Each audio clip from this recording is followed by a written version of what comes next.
बिस्मिल्लाहिर्रहमानिर्रहीम।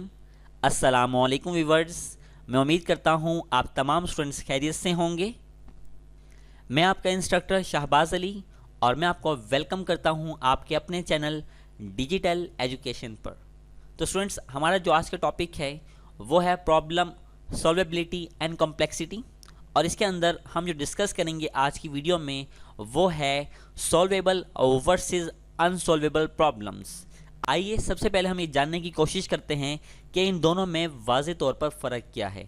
वीडियो को शुरू करने से कबल आप तमाम व्यूअर्स से दरख्वास्त है, अगर आप चैनल पर नए हैं और आपने अभी तक चैनल को सब्सक्राइब नहीं किया तो क्या कर रहे हैं, जल्दी से चैनल को सब्सक्राइब करें और बेल आइकन को प्रेस करें। चलें देखते हैं सॉल्वेबल और अनसॉल्वेबल में क्या फ़र्क होता है। दरअसल सॉल्वेबल ऐसी प्रॉब्लम्स को कहा जाता है जिनका एल्गोरिदम क्या करे, आपको सोल्यूशन प्रोवाइड करे एक फाइनाइट अमाउंट ऑफ टाइम के अंदर, यानी एक लिमिटेड टाइम के अंदर एल्गोरिदम जो है वो आपकी प्रॉब्लम का सोल्यूशन जो है वो फाइंड आउट करके दे दें। अब ऐसी प्रॉब्लम्स का जो इनपुट होता है वो बड़ा क्लियर होता है और यही वजह है कि इनका आउटपुट आपको मिल जाता है।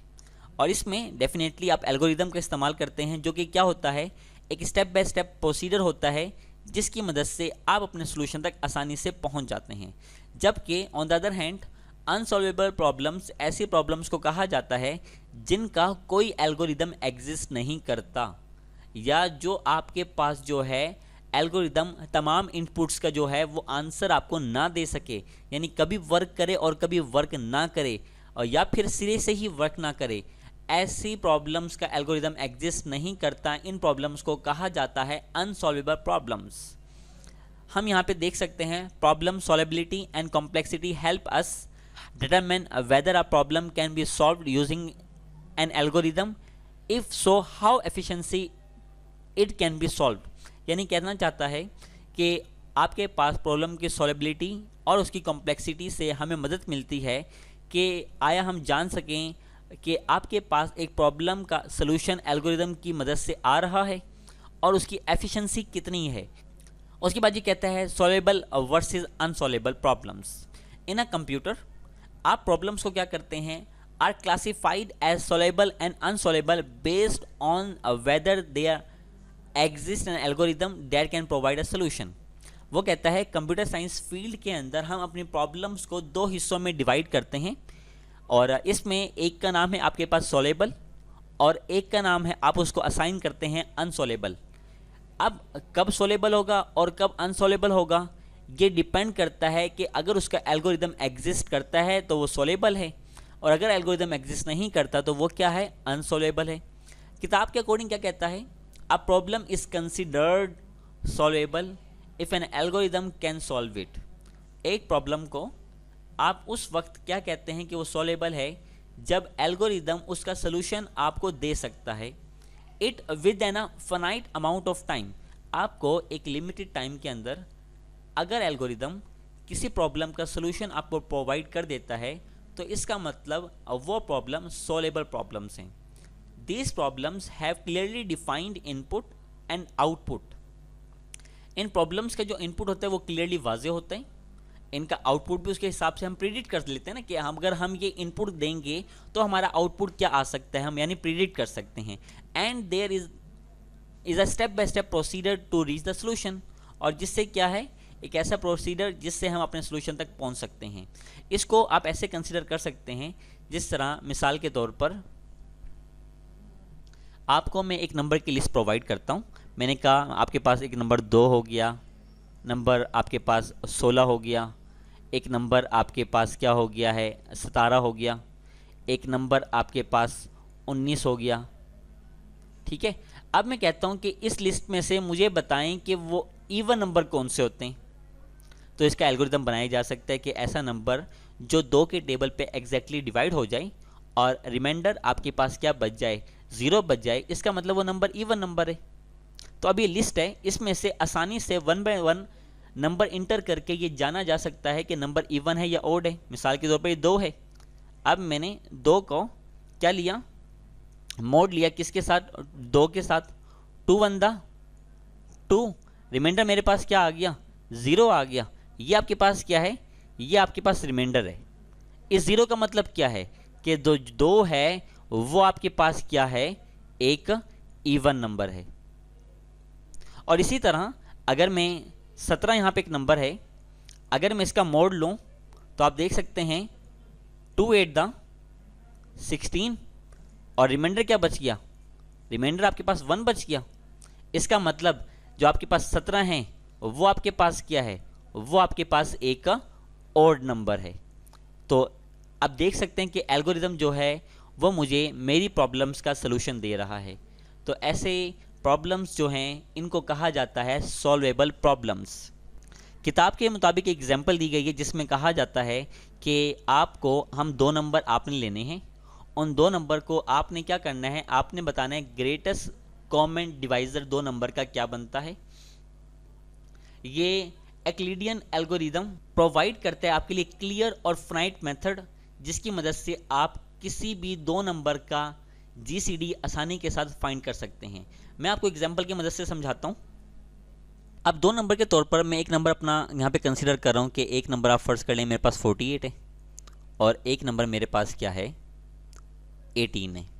मैं क्या करूँगा, अपने बड़े नंबर यानी 48 को मैं डिवाइड करूँगा किसके साथ, 18 के साथ। अब मैं आपके लिए डिवाइड कर रहा हूँ कि 18 वन द 18, 18 टू द 36, तो 2 पे जाएगा, 18 टू द आपके पास क्या आ गया, 36 आ गया।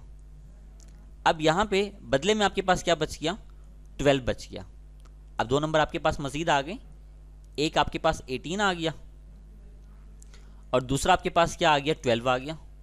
आप इस प्रोसेस को दोबारा दोहराएंगे, यानी 18 को आपने डिवाइड किया किसके साथ, 12 के साथ, 12 वन द 12।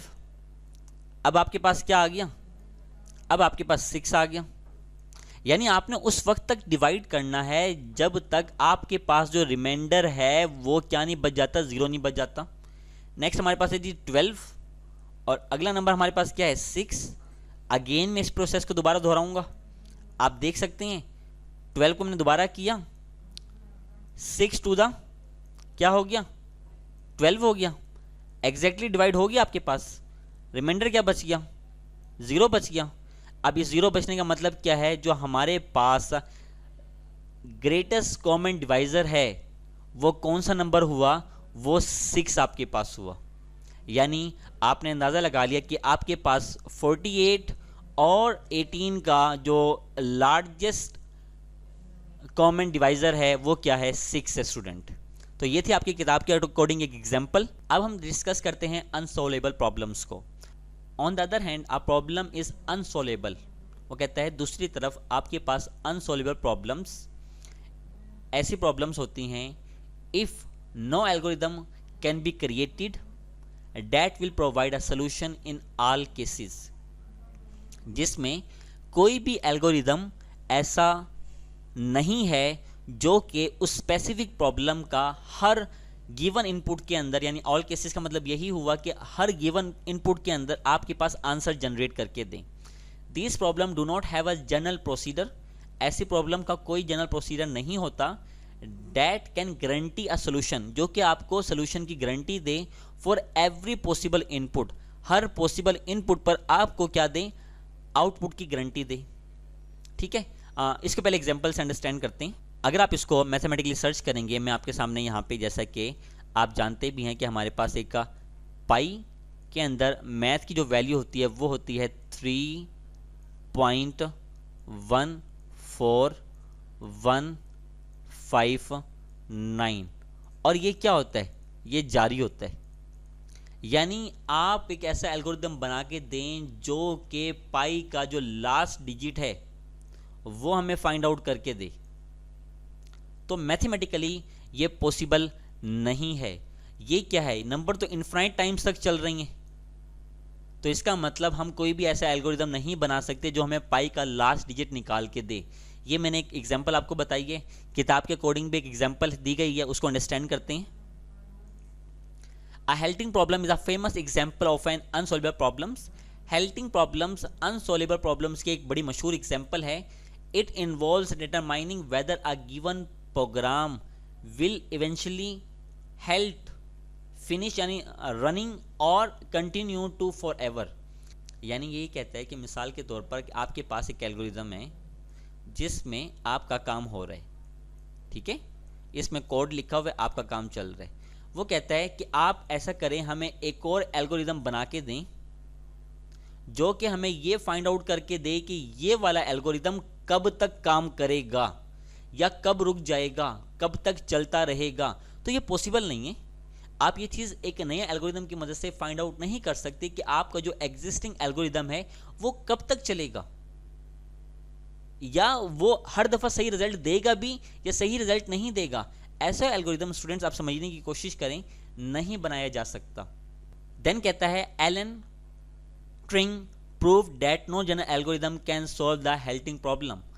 एलन ने साबित किया कि कोई भी ऐसा एल्गोरिदम नहीं बनाया जा सकता जो कि हेल्थिंग प्रॉब्लम को सॉल्व करे for all possible program input pairs, जिसमें हर दफ़ा ऐसा नहीं हो सकता कि आपके पास जो आउटपुट है वो सही है।